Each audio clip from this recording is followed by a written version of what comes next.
Hello दोस्तों, welcome to R S online. हम लोग ने पिछले वीडियो में यहाँ पे देखिएगा पेज नंबर 12 तक कंप्लीट किया था। याद दिलाने के लिए पेज नंबर 12 ही लिया हूँ मैं और इसके आगे कंटिन्यू करेंगे। चलिए, तो पिछले वीडियो में हम लोग कंप्लीट किए थे कहाँ तक? हम लोग का कंप्लीट हो गया था यहाँ तक। हम लोग ने ये इसका डायमेंशन लिख लिया था, यहाँ तक हम लोगों ने कंप्लीट कर लिया था। क्या डिराइव यूनिट क्या होता था इसके बारे में हम लोग पढ़ लिया था। डिराइव यूनिट तक कंप्लीट कर लिए थे, ठीक है। अभी हम लोग आगे पढ़ेंगे सिस्टम ऑफ यूनिट, ठीक है।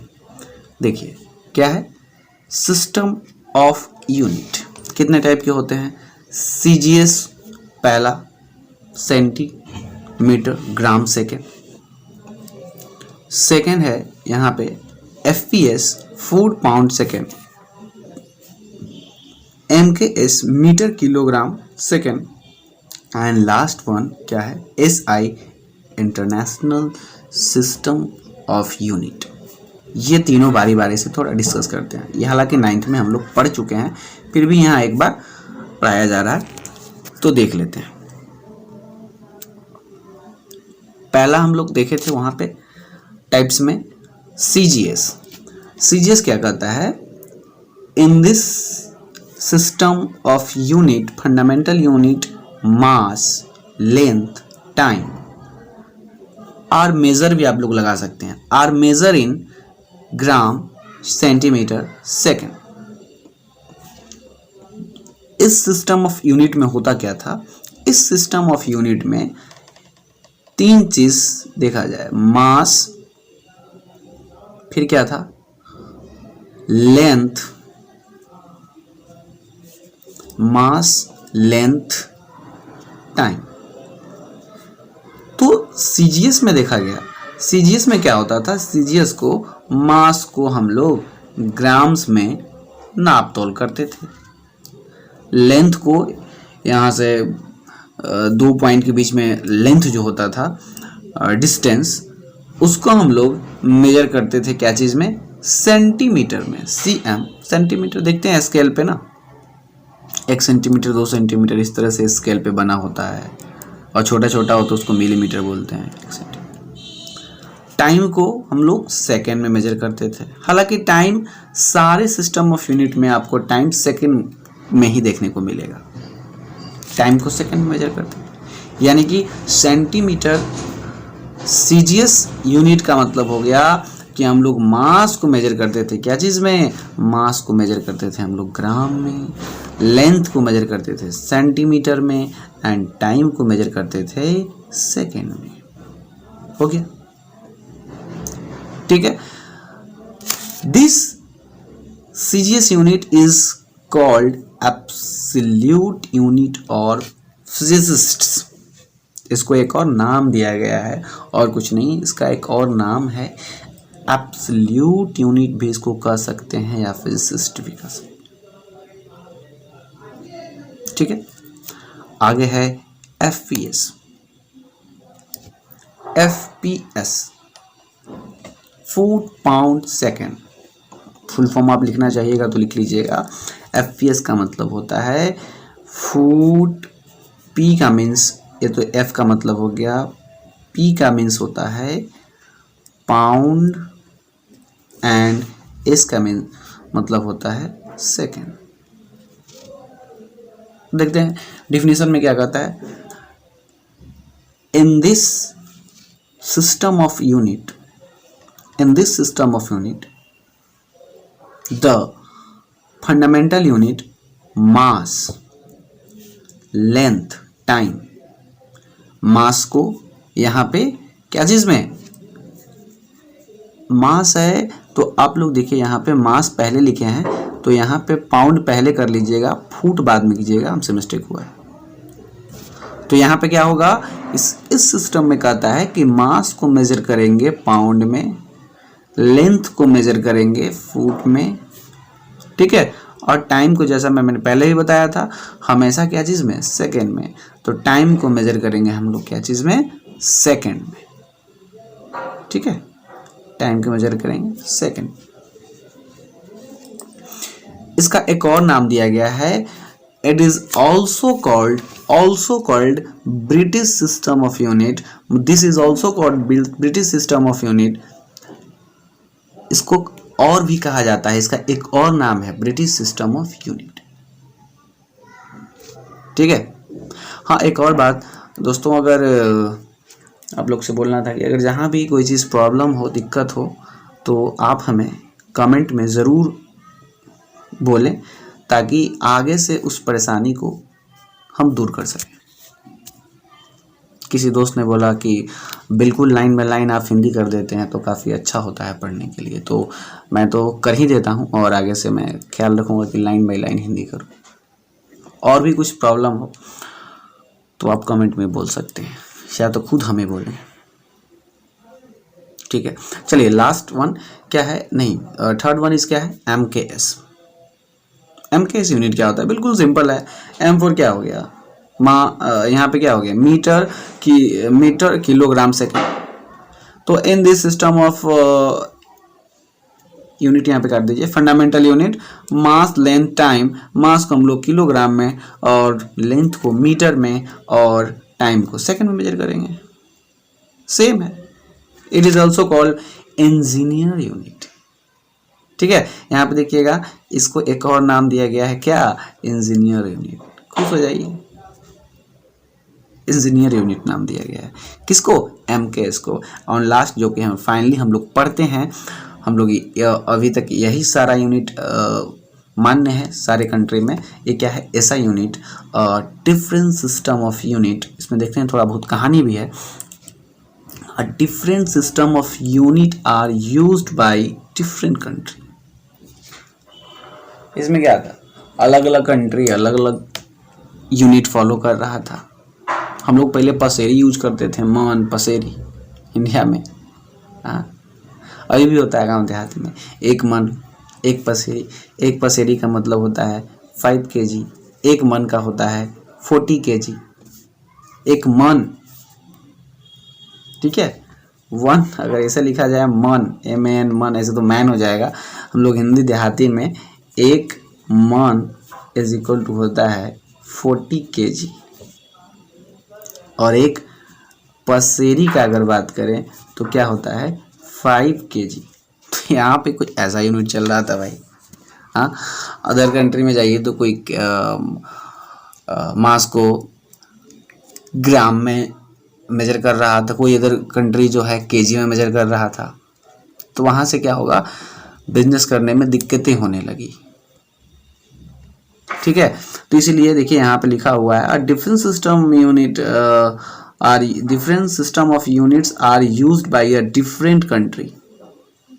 यहाँ पे कंट्री के स्पेलिंग में मिस्टेक है, COUNTRY मिस्टेक। आप थोड़ा सा माफ़ी चाहता हूँ, अगर मिस्टेक हो तो आप लोग खुद से सुधार लीजिएगा। तो यहाँ पे कह रहा है कि a different system of unit are used by a different country of the world, it's leads confusion, hence universal standard unit was sought। Its lead confusion, इसका मतलब या इससे कंफ्यूजन होने लगा, hence universal standard unit was sought, इसीलिए एक universal standard unit की मांग होने लगी। किसके लिए, फॉर मतलब के लिए, for the general conference of world and measurements in Paris in 1960। क्या हुआ, तो एक पेरिस में क्या हुआ, सम्मेलन हुआ, और ये किसके द्वारा करवाया गया, क्या हो गया, ये general conference of weight and measurement इसका नाम था। और ये पेरिस में हुआ था, कब हुआ था, ये 1960 में हुआ था, ठीक है। और वहाँ से हमको मिला क्या, और एक स्टैंडर्ड यूनिट वहाँ से मिला, जिसको हम लोग ऐसा यूनिट शॉर्ट में कहते हैं, या इसको पूरा पढ़ें तो इंटरनेशनल सिस्टम ऑफ यूनिट, ठीक है। और हम लोग के एग्ज़ाम में international system of unit 1-2 number में पूछ लिया जाता है किसी भी चीज़ का, या तो फोर्स का हो या तो मोमेंटम का हो, ऑब्जेक्टिव में पूछ लिया जाता है। ये देखिए ये सेमेस्टर एग्जाम के लिए काफ़ी ज़्यादा इम्पॉर्टेंट है, ठीक है। ठीक है, ये जो है सेमेस्टर एग्जाम के लिए काफ़ी ज़्यादा इम्पॉर्टेंट है ये question, effect of force on body. ठीक है, क्या है, it may set the body in motion. क्या कहने का मतलब, इसका मतलब हेडिंग पहले समझते हैं। सबसे पहले effect of force on body, अगर हम किसी बॉडी पे फोर्स लगाएंगे तो क्या इफेक्ट होगा। ठीक है, आप एक क्या हुआ कि मान लीजिए कि एक ऐसे गुब्बारा हुआ भरा हुआ था, आपने इधर से भी और इधर से भी फोर्स लगा दिया। हो सकता है गुब्बारे का आकार इस तरह से बेचला पतला हो जाए, फटने के कगार पर आ जाए, पतला हो जाए इस तरह से। तो ये आप फोर्स लगाने पे पहले ये ऐसा कंडीशन था, फोर्स लगाने के बाद ये ऐसा कंडीशन आ गया, तो क्या हो गया, कुछ ना कुछ इस पे इफेक्ट हुआ ना। तो वही बोल रहा है कि क्या है, हेडिंग में यही दिया है कि effect of force on body, किसी बॉडी पे अगर हम फोर्स लगाएंगे तो क्या इफेक्ट होगा, ये चीज को। ठीक है, चलिए आगे है। पहला क्या है, पहला इफेक्ट क्या है यहाँ पे पढ़िए, it may set the body in motion if it is at rest. ये कह रहा है, ये मे मतलब कर सकता है, नहीं कहता मतलब कर ही देगा, ऐसा कुछ नहीं है। मे मतलब कर सकता है। इट में कहने का मतलब एक बॉडी पे अगर फोर्स लगाएंगे, अगर वो इनिशियली रेस्ट में है, मतलब उसका स्पीड 0 है, तो उसको मोशन में ला सकता है, यही कह रहा है। क्या बोला है कि अगर कोई बॉडी रेस्ट में हो तो अगर उस पे हम फोर्स लगाएंगे तो it may set the body in motion, उसको मोशन में ला सकता है। ठीक है, क्लियर है। फिर है आगे, it may accelerate it if body already in motion. ठीक है, जैसे बचपन में हम लोग टायर में चाहते थे ना, और टायर ऑलरेडी मोशन में रहता था, यहाँ से डंडा से हम लोग यहाँ पे लगाते थे। ठीक है, तो उसमें क्या एक्सेलरेशन देते जाते थे। या तो साइकिल चला रहे हैं, ऑलरेडी वो मोशन में है, और उसमें पैडल मार दिए 2-3 बार जोर से, तो क्या होगा, और उसका मोशन बढ़ गया, यानी कि उसमें हम लोग एक्सेलरेशन दे दिए। तो वही कह रहा है यहाँ पे, क्या बोल रहा है, इट मे एक्सेलरेट इट, इसको एक्सेलरेट करवा सकता है if the body already in motion. ठीक है, जो बड़ी जैसे बाइक आपका ऑलरेडी इन मोशन रहता है, एक्सेलरेटर ऐंठते हैं, थोड़ा सा और स्पीड उसका बढ़ जाता है, तो इसमें एक्सेलरेट करवा सकता है कि नहीं, किसी बॉडी को फोर्स किसी को एक्सेलरेट करवा सकता है, यही पॉइंट। फिर है आगे नेक्स्ट क्या है, it may retard the motion of the body. जब एक्सेलरेट करवा सकता है तो डी एक्सेलरेट भी करवा सकता है भाई।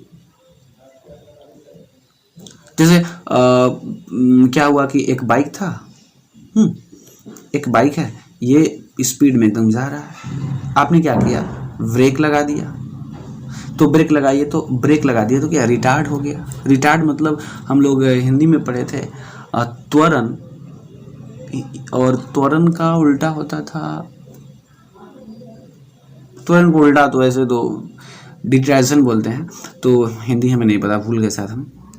तो क्या हो गया, अगर कोई गाड़ी जो है स्पीड से मूव कर रही है, कुछ ना कुछ स्पीड से, अगर उस पर ब्रेक्स लगा दिया जाए तो क्या हो गया, रिटार्ड कर जाएगा, उसका एक्सेलरेशन रिटार्डेशन में बदल जाएगा, वो धीरे धीरे रुकने की कंडीशन पे आ जाएगा। तो क्या होगा, इट मे रिटार्ड मतलब किसी को एक्सेलरेशन से डी एक्सेलरेशन लगा, फोर्स लगाने के बाद डी एक्सेलरेशन उसमें हो सकता है।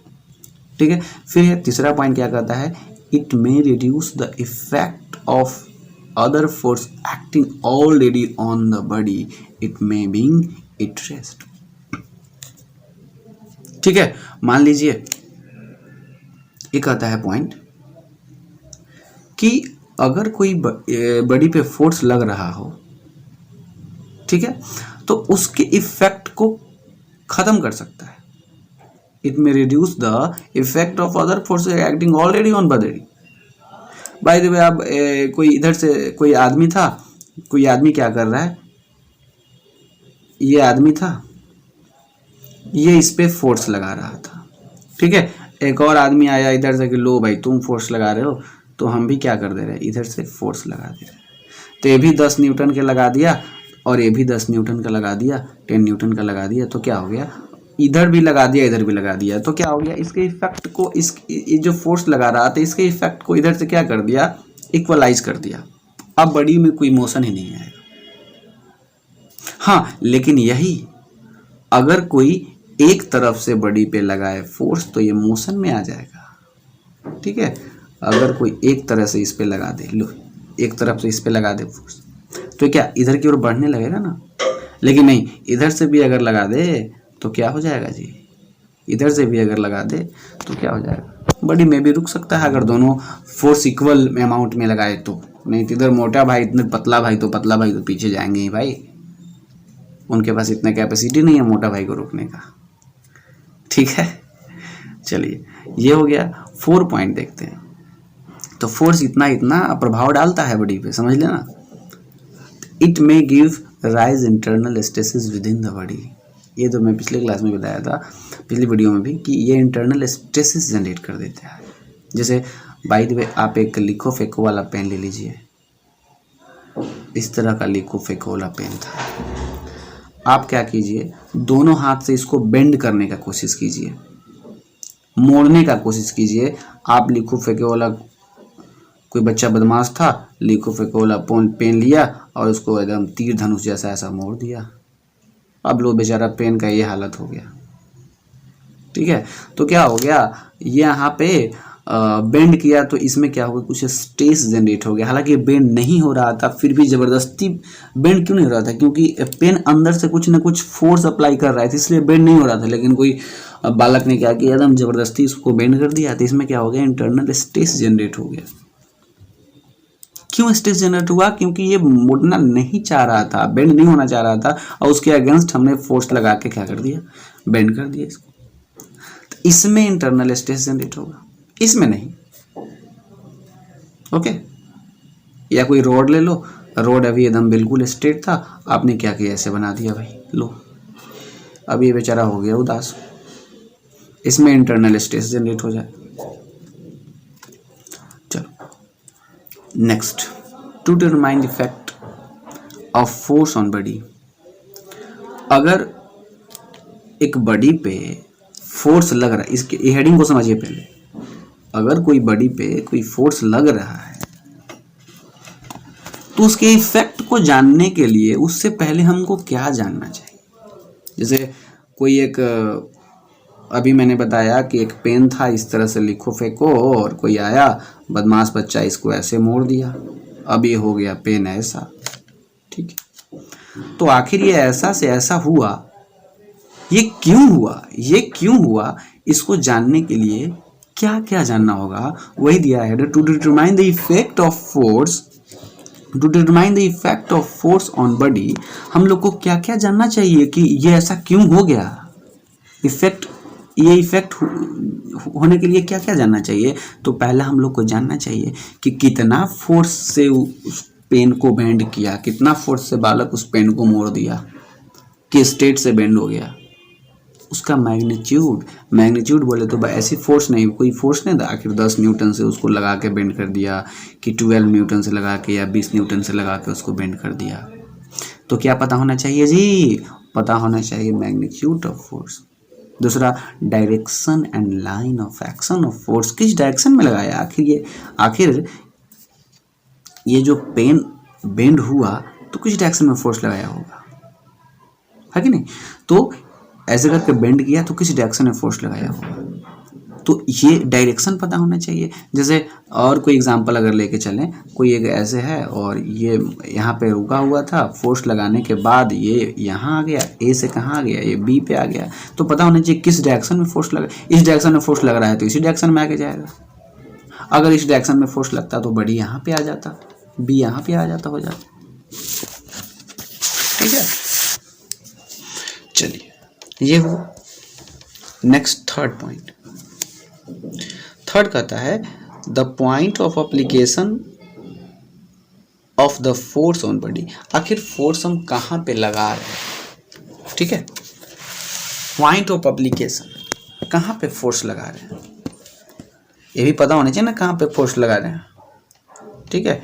आखिर हम यहाँ पे फोर्स लगा रहे हैं, यहाँ पे फोर्स लगा रहे हैं, पॉइंट ऑफ एप्लीकेशन का मतलब कहाँ पे लगा रहे हैं, ठीक है। तो ये पॉइंट ऑफ एप्लीकेशन भी पता होना चाहिए। नेचर ऑफ फोर्सेस पुल और पुश, ये भी जरूरी है। आखिर एक बॉडी को यहाँ पे बाय द वे इसमें बंधन लगा हुआ, रॉड लगा हुआ है, तो इसको या तो खींच रहे हैं कि पुश कर रहे हैं या पुल कर रहे हैं। पुल मतलब हो गया खींचना, पुल मतलब खींचेंगे इधर की ओर, और पुश हो गया क्या, ढकेलना, ठीक है ना, पुश और पुल। अब जाते हैं किसी का अच्छे दुकान में, तो देखिए ऐसे रहता है और यहाँ पे एक ऐसे लिखा रहता है PUSH। अब पुशेज मतलब यहाँ पे अंदर की ओर इसको आपको ढकेलना है, लेकिन कभी कभी तो मैं खींच भी देता हूँ तो कड़कड़ करने लगता है। तो ये हो गया पुश और पुल पे ध्यान देना है, ठीक है। तो क्या होना चाहिए, पुश और पुल। नेचर ऑफ फोर्सेज मतलब आखिर खींच रहे हैं कि उसको धक्का दे रहे हैं। नेक्स्ट, सिस्टम ऑफ फोर्स, ये बहुत ज़्यादा इम्पोर्टेंट है। ये आपका 6 मार्क्स में आ सकता है, 4 मार्क्स में भी आ सकता है ये क्वेश्चन, ठीक है। ये लॉन्ग आंसर क्वेश्चन में भी आ सकता है। ये बहुत ज़्यादा इम्पोर्टेंट है, इसको तो रट ही लीजिए। अभी तक जो भी बताए हैं सबसे ज़्यादा इम्पोर्टेंट ये है। चलिए समझते हैं, सिस्टम ऑफ फोर्स या फोर्स सिस्टम किसको बोलते हैं। ये हेडिंग है सिस्टम ऑफ फोर्स या force system. System of force, बहुत सारा फोर्स, एक से ज़्यादा फोर्सेज अगर किसी बॉडी पे लग रहा है तो उसको सिस्टम फोर्स बोलते हैं। जैसे इसी बॉडी पे यहाँ पे इधर से लग रहा है कोई फोर्स, इधर से लग रहा है कोई फोर्स, इधर से कोई फोर्स लग रहा है, ठीक है। यहाँ पे मान लेते हैं F1 है, ये F2 है, ये F3 है, तो ये बहुत सारा फोर्स को मिला के क्या बोल देंगे, सिस्टम ऑफ फोर्स। हालांकि आगे देखिए पढ़ना भी है, सिस्टम ऑफ फोर्स का डेफिनेशन भी दिया हुआ है, लिखा है, क्या लिखा है, सिस्टम ऑफ फोर्स।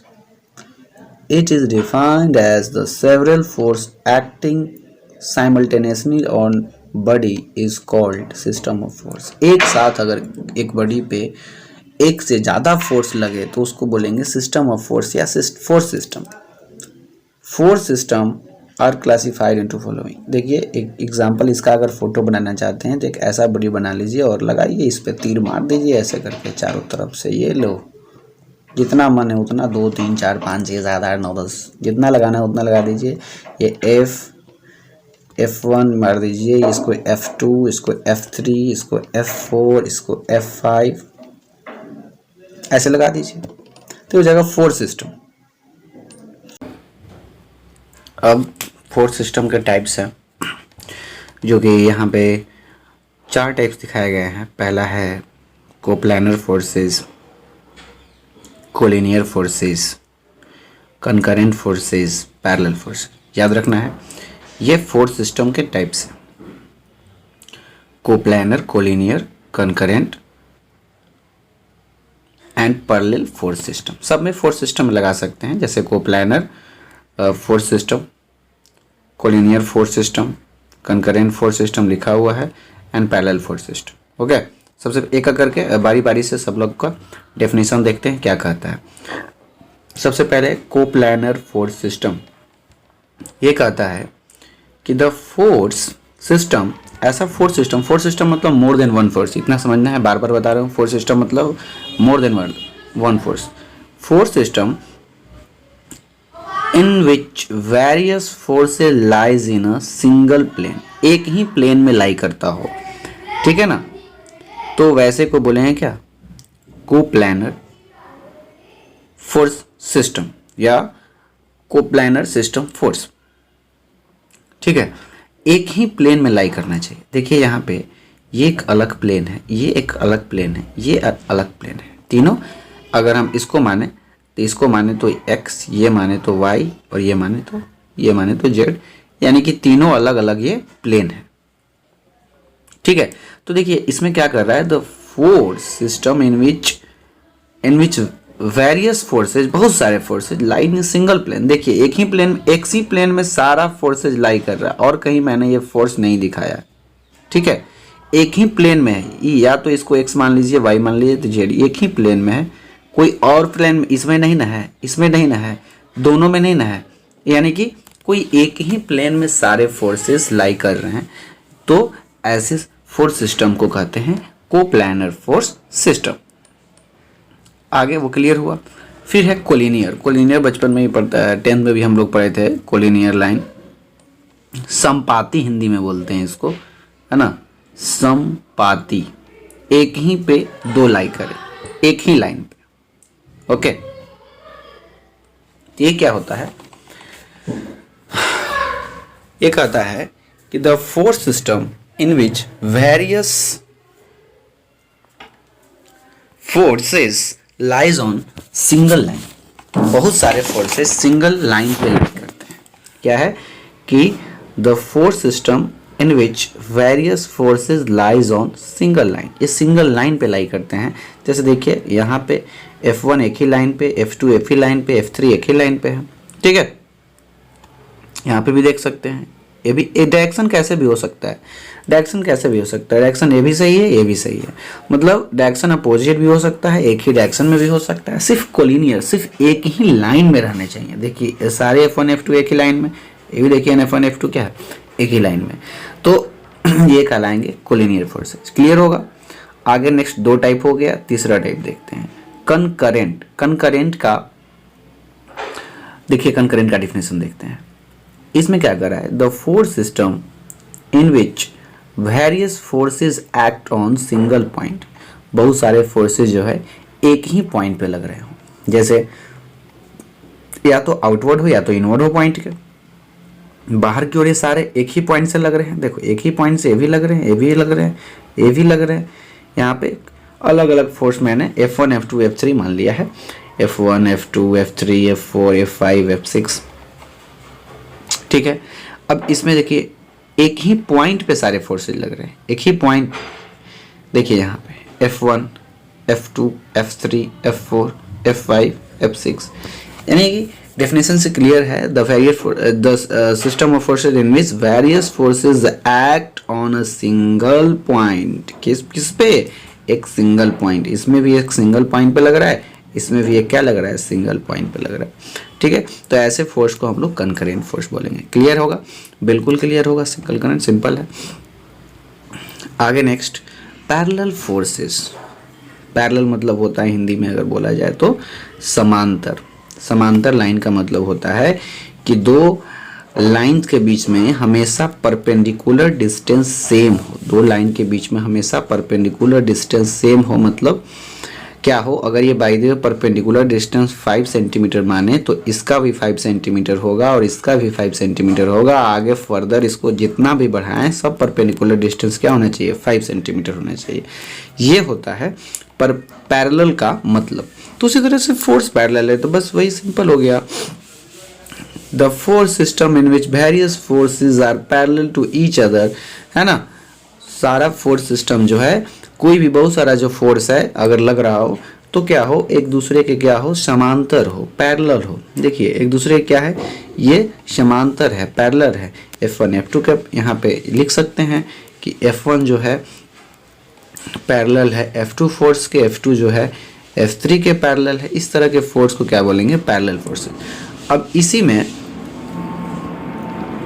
एक आता है लाइक फोर्स और एक आता है अनलाइक फोर्स, ठीक है। तो लाइक फोर्स किसको बोलते हैं? Like force, the various force system are parallel to each other and exist in same direction. जैसे देखिए लाइक फोर्स का एग्जांपल है, ठीक है। बहुत सारा फोर्स सिस्टम पैरेलल तो हो बट एक ही डायरेक्शन में हो। देखिए सारा ऊपर की ओर हम दिखा रहे हैं, तो ये पैरेलल तो है बट एक ही डायरेक्शन में, ऐसे को लाइक फोर्स बोलेंगे। अब थोड़ा सा डिफिनेशन जस्ट अपोजिट हो जाए, unlike force, the force system in which various forces are parallel to each other but exist in, यहाँ पे कर लेना है डिफरेंट डायरेक्शन। यहाँ पे ना मिस्टेक है, यहाँ पे क्या कर लेना है, डिफरेंट डायरेक्शन, ठीक है। यहाँ पे डिफरेंट कर लीजिए, डिफरेंट डायरेक्शन, ठीक है। तो डिफरेंट डायरेक्शन में होगा तो कहेंगे क्या, उसको बोलेंगे हम अनलाइक फोर्स। देखिए एक ऊपर की ओर है, एक नीचे की, अलग अलग पैरेलल है बट डायरेक्शन क्या है, अपोजिट है। ठीक है, ऐसा नहीं कि इंक्लाइन नहीं होना चाहिए कि एक ऐसे है और एक ऐसे है, तो ये दोनों तो पैरेलल ही नहीं है भाई, ये तो पैरेलल ही नहीं है। यहाँ पे एज्यूम कर रहे हैं, हालांकि ऐसे कॉपी में बनाना पैरेलल संभव नहीं है, लेकिन हम एज्यूम कर रहे हैं कि ये F1 F2 के पैरेलल है बट अपोजिट डायरेक्शन है, F3 भी पैरेलल है और सबका डायरेक्शन चेंज है। तो यहाँ पे क्या होगा, लाइक में क्या होगा, सेम डायरेक्शन में, लाइक फोर्सेज में सेम डायरेक्शन, अनलाइक फोर्सेज में ये वाला डिफरेंट डिफरेंट डायरेक्शन में। अब कॉम्बिनेशन देखते हैं सारे फोर्स को। अभी हमने पढ़ा क्या, हमने पैरेलल फोर्सेस पढ़ा, हमने कोलिनियर फोर्सेस पढ़ा, हमने कंकरेंट फोर्सेस पढ़ा। अब सबको मिला के क्या पढ़ेंगे, फोर्सेस का एक नया बनाएंगे टर्म। देखते हैं पहला, कोप्लानर कोलिनियर फोर्सेस। कोप्लानर का मतलब एक ही प्लेन में, जैसा कि हम लोग पहले पढ़ चुके हैं। कोप्लानर का मतलब होता है एक ही प्लेन में, जैसे कोई या तो इस प्लेन में हो, या तो इस प्लेन में हो, या तो इस प्लेन में हो, कोई एक ही प्लेन में। यहाँ पे 3 प्लेन देखने को मिल रहा है, 1 प्लेन, 2 प्लेन, 3 प्लेन। अबे मत बोल दीजिएगा कि इधर वाला साइड ये भी 3 प्लेन, नहीं, क्या है ना, बाकी सेम हो जाते हैं। एक नीचे वाला प्लेन, तो जैसे आप रूम में हैं, आप रूम में हैं तो ऊपर छत वाला प्लेन और नीचे फर्श वाला प्लेन सेम प्लेन है, एक ही प्लेन है। अगर वॉल है तो चारों वॉल क्या हो जाएगा आपका, एक प्लेन में आएगा। ठीक है, और फिर 3 प्लेन, हाँ यहाँ पे 3 प्लेन करने का मतलब है कि देखिए यहाँ पे एक ये प्लेन हो गया, एक प्लेन हो गया, एक प्लेन, 3 प्लेन नजर आ रहा होगा, है ना। एक इस साइड से ऐसे, एक इस साइड से ऐसे और एक इस साइड से ऐसे। ठीक है, चलिए, तो क्या है, कोप्लानर एक ही प्लेन में होना चाहिए, कोलिनियर और एक ही लाइन में होना चाहिए। बिल्कुल, देख लीजिए, the force in which various forces lies in single plane on single line. Single plane में होना चाहिए और सिंगल लाइन पे भी होना चाहिए। सिंगल लाइन पे होगा तो कोलिनियर होगा, सिंगल प्लेन में होगा तो कोप्लानर होगा। देखिए एक प्लेन हम बाय द वे इसी को फर्स्ट प्लेन मान लिए और इसी में एक दिखा दिए हैं 1 2 3। यहाँ पे F1 F2 F3 क्या है, तीनों क्या है, एक ही प्लेन में भी है और एक ही लाइन में भी है। ठीक है, चलिए इसका और बड़ा में एग्जांपल अगर देखा जाए तो ऐसे आप फिगर बना सकते हैं। एक ऐसे बना लीजिए, एक ऐसे, एक ऐसे, एक ऐसे, एक ऐसे, ऐसे। ठीक है, और यहाँ पे एक ऐसे दिखा दीजिए, 1 फोर्सेस, 2 फोर्सेस, 3 फोर्सेस। ठीक है, चलिए ये F1 मान लेते हैं, ये F2 मान लीजिए, F2, ये F3, ऐसे ही एक ही प्लेन में और एक ही लाइन में होना चाहिए। कोप्लानर कनकरेंट, फिर वही है, कोप्लानर मतलब एक ही प्लेन में, कनकरेंट पढ़े थे हम लोग एक ही पॉइंट पे, या तो पॉइंट के तरफ या तो पॉइंट से बाहर के तरफ, है ना। पॉइंट के तरफ बनाएंगे तो ऐसे बनाएंगे और पॉइंट से बाहर तरफ बनाएंगे तो ऐसे बनाएंगे। ठीक है, तो इस तरह से क्या होगा, कोप्लानर कनकरेंट। देखिए, the force system in which various force lies in single plane. बिल्कुल सिंगल प्लेन है क्योंकि कोप्लानर है। सिंगल प्लेन इसलिए है कि कोप्लानर है, और कनकरेंट बोले तो क्या होगा, लाइन सिंगल प्लेन हो गया, उसके बाद and act on single point. एक ही प्लेन में भी रहना चाहिए और सिंगल पॉइंट में भी लगना चाहिए। तो देखिए यहाँ पे एग्जांपल, बिल्कुल यहाँ पे फिगर अच्छा बनाया हुआ है। यहाँ पे देखिए ये प्लेन 1, ये प्लेन 2, ये प्लेन 3। अब देखिए सारे फोर्सेज में एक ही प्लेन में दिखाया हूँ, प्लेन 1 में और एक ही पॉइंट से पे लग रहे हैं या तो पॉइंट से बाहर की तरफ लग रहा है, यानी कि कोप्लानर मतलब एक ही प्लेन में, और क्या, कनकरेंट मतलब एक ही पॉइंट पे। देख लीजिए यहाँ हो गया, ओके। फिर है कोप्लानर पैरेलल, फिर एक ही प्लेन में और पैरेलल, बिल्कुल सिंपल है। द फोर्स सिस्टम, ऐसा force system in which various force lies in a single plane and parallel to each other. एक ही प्लेन में हो बट पैरेलल हो। देखिए ये सारे एक ही, प्लेन 1, प्लेन 2, प्लेन 3, ये सारे एक ही प्लेन में हैं, लेकिन क्या है, एक दूसरे के पैरेलल है। देख लीजिए ये सारे जो है एक ही प्लेन में है, प्लेन 1 में, ये भी प्लेन 1, ये प्लेन 2, प्लेन 3, ये प्लेन 1, प्लेन 2, प्लेन 3। देखिए सारे एक ही प्लेन 1 में है, ये भी सारे एक ही प्लेन 1 में है और पैरेलल है। तो पैरेलल में या तो लाइक पैरेलल नहीं तो अनलाइक पैरेलल। लाइक पैरेलल में सारा एक ही डायरेक्शन में, अनलाइक पैरेलल में डिफरेंट डिफरेंट डायरेक्शन में। ठीक है, तो ये हो गया आपका, क्या हो गया, कोप्लैनर भी और पैरेलल भी, एक प्लेन में भी और सारा पैरेलल भी, ये हो गया। आगे नेक्स्ट है नन कोप्लैनर, मतलब ऐसे ही आ गया, एक प्लेन में नहीं होना चाहिए, अदर प्लेन में होना चाहिए। 3 प्लेन बताया ना, तीनों प्लेन में होना चाहिए या तो 2 प्लेन में होना चाहिए। एंड क्या, नन कोप्लैनर फोर्स सिस्टम, बस इतना ही है। तो नन कोप्लैनर, इसमें ऑब्वियस सी बात है कि एक प्लेन में नहीं रहेगा। ठीक है, the force system in which various forces act are not lies in single plane, एक ही प्लेन में लाई नहीं करता। इसका अगर फिगर आप बनाना चाहें तो इस तरह से बना सकते हैं। देखिए एक 3 प्लेन बना लीजिए,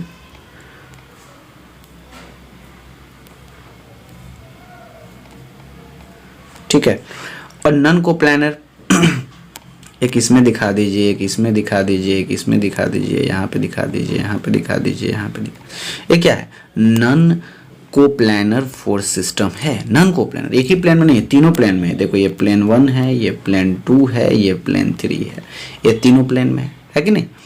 चलिए ये हो गया। फिर आगे आता है non coplanar force system is applicable for space. ये जो होता है ये स्पेस के लिए होता है। स्पेस के लिए क्यों होता है, क्योंकि ये तीनों प्लेन में लाई करता है, और स्पेस में बात करें तो वहां पे तीनों प्लेन हो जाते हैं। ठीक है, तो इसलिए ये क्या होता है, तीनों प्लेन में लाई करता है। याद रखना है, नन कोप्लैनर जो भी फोर्स, नन कोप्लैनर मतलब एक प्लेन में ना हो, एक प्लेन में ना हो, और ये जो नन कोप्लैनर फोर्सेज होता है ये स्पेस के लिए होता है। क्या होता है जी, यहाँ पे लिखा हुआ है स्पेस के लिए।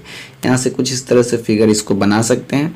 ठीक है, इसमें ज़्यादा बेटर है, इसको ऐसे कर लीजिए, इसमें ऐसे कर लीजिए, वो ज़्यादा बेटर है, ऐसे ऐसे कर लीजिए इसको।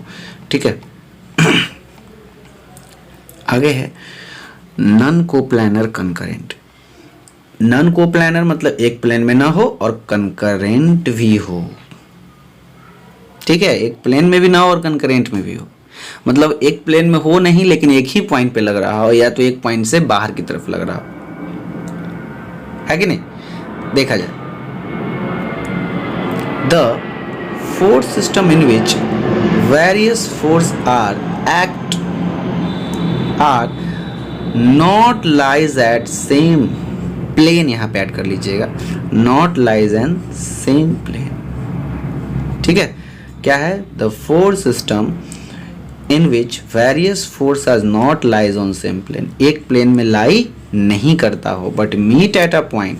अब देखो इस फिगर को, देखिए इस फिगर को क्या होगा, एक प्लेन में नहीं है, ये प्लेन 1, ये प्लेन 2, ये प्लेन 3, एक 1 में है तो एक 2 में है तो एक क्या है, 3 में है। ठीक है, तीनों अलग अलग प्लेन में, ये प्लेन 1 में है, ये प्लेन 2 में है तो ये प्लेन 3 में है, लेकिन एक ही पॉइंट पे लग रहा है, या तो एक पॉइंट से बाहर की तरफ लग रहा है। तो ये क्या हो गया, नन कोप्लैनर, तीनों प्लेन में नहीं है, एक ही प्लेन में नहीं है, और कंकरेंट एक ही पॉइंट पे लग रहा है, हो गया ये। अब एक चीज आता है, non coplanar collinear force is not feasible. अब कह रहा है कि नन कोप्लैनर मतलब एक ही प्लेन में नहीं रहना चाहिए। सबसे बड़ी बात है कि एक ही प्लेन में नहीं रहना चाहिए, और कोलिनियर भी रहना चाहिए। और कोलिनियर का मतलब है कि एक ही पॉइंट, एक ही लाइन पे हो। तो लाइन, या तो लाइन एक ही प्लेन में न होंगे, या तो इसमें बनाइए, या तो आप इसमें बनाइए, या तो आप इसमें बनाइए, तो एक ही कोई प्लेन में हो सकता है। तो नन कोप्लैनर और नन कोप्लैनर फोर्स सिस्टम जो है, non coplanar collinear force system possible नहीं है। क्यों नहीं पॉसिबल है, कि जब भी कोलिनियर का मतलब होता है एक ही लाइन पे, और एक लाइन बनाएंगे तो कोई ना कोई एक ही प्लेन में होगा, आज जो कि नन कोप्लैनर यहाँ पे बोल रहा है, इसलिए ये पॉसिबल ही नहीं है। ठीक है, ये जो है पॉसिबल नहीं है। एंड यहाँ पे ये है नेक्स्ट, नन कोप्लैनर एक ही प्लेन में नहीं है, क्लियर हो गया। नन कोप्लैनर मतलब एक ही प्लेन में नहीं है, बट पैरेलल भी, नन कोप्लैनर भी एक ही प्लेन में भी नहीं होना चाहिए और पैरेलल भी होना चाहिए। तो देखिए नन को प्लानर, देखिए एक ही प्लेन में ये F1 और ये क्या है F2, दोनों एक ही प्लेन में नहीं है तो नन को प्लानर भी हो गया। और अगर ये देखा जाए तो दोनों ये पैरेलल भी है। बोलोगे कि पैरेलल नन पैरेलल कैसे हो जाएगा, तो नन पैरेलल को ये ऐसे कर दे तो, हालांकि क्या ये स्पेस में डिपेंड करता है, ये पैरेलल हो जाएगा। ठीक है, तो ये क्या है, दोनों क्या है, ये नन को प्लानर भी है और क्या है, पैरेलल भी है। ठीक है, ये हो गया। नेक्स्ट है कोप्लानर नन कंकरेंट। एक ही कोप्लानर मतलब एक ही प्लेन में, नन कंकरेंट मतलब एक पॉइंट पे नहीं, कंकरेंट मतलब एक पॉइंट पे, नन कंकरेंट मतलब एक पॉइंट पे नहीं, एक ही प्लेन में बट एक पॉइंट पे नहीं। तो देखिए the force system in which various force lies in a single plane, एक ही प्लेन में तो लाई करेगा but not meet at a point. Single plane में तो रहेगा लेकिन एक ही पॉइंट पे नहीं रहना चाहिए, एक ही पॉइंट पे लाई नहीं करना चाहिए। देखो ये सिंगल फोर्स में दोनों फोर्स है लेकिन एक ही पॉइंट पे नहीं, एक ही पॉइंट पे नहीं। देखिए ये अलग पॉइंट, ये अलग पॉइंट। अगर इसी में अगर ऐसा बना देते फिगर, तो इसी में क्या कर देते, ऐसे बना देते और एक ऐसे बना देते, तो क्या होता, ये हो जाता कोप्लानर कनकरेंट हो जाता। लेकिन कोप्लानर नॉन कनकरेंट बोला था, एक ही पॉइंट्स पे नहीं लगना चाहिए, तो ये एक ही पॉइंट पे नहीं लग रहा है, एक ही प्लेन में भी है और एक पॉइंट पे नहीं लग रहा है, तो इसलिए कोप्लानर नॉन कनकरेंट हो गया। नेक्स्ट है नॉन कोप्लानर और नॉन कनकरेंट। एक ही प्लेन में भी नहीं रहना चाहिए और एक ही पॉइंट पे भी नहीं लगना चाहिए। बस यहाँ पे सिंपल से देख लीजिए, the force system in which various force are not lies in a single plane and not meet at a point। ऐसा कोई भी फोर्स सिस्टम जो सिंगल प्लेन में लाई ना करे और वो एक ही पॉइंट पे भी लाई नहीं करना चाहिए, तो ऐसे को क्या बोलेंगे हम लोग, नन कोप्लानर नन कनकरेंट। देखिए यहाँ पे फिगर में एक प्लेन 1 है, ठीक है, यहाँ पे प्लेन 1 है, ये प्लेन 2 है, ये प्लेन 3 है। अब तीनों जो है तीनों अलग अलग प्लेन में लाई कर रहे हैं, तीनों अलग अलग प्लेन में लाई कर रहे हैं और तीनों एक ही पॉइंट पे भी नहीं लग रहे हैं, तो नॉन कोप्लानर अलग अलग प्लेन में हो गया और एक ही पॉइंट पे नहीं है तो नॉन कनकरेंट हो गया, कंप्लीट हो गया। तो ये क्लासिफिकेशन हम लोग के लिए VVI है। VVI इसको कर लीजिए, इसको एकदम कैसे भी करके इसको एक बार समझ लीजिए, समझना है याद कर लीजिए, समझ लीजिए, रट लीजिए, मार्क्स लाना इंपॉर्टेंस है। जैसे मार्क्स है, आप अगर समझ के लिखने में कैपेबल हो तो आप समझ के लिख लीजिए, नहीं तो आप उसको याद कर लीजिए, ठीक है ना। और फिगर तो मस्ट है, फिगर ज़रूर बनाइएगा, ये ऐसे ही नहीं बनाया हुआ, इस फिगर को आप लोग ज़रूर बनाइएगा, ठीक है।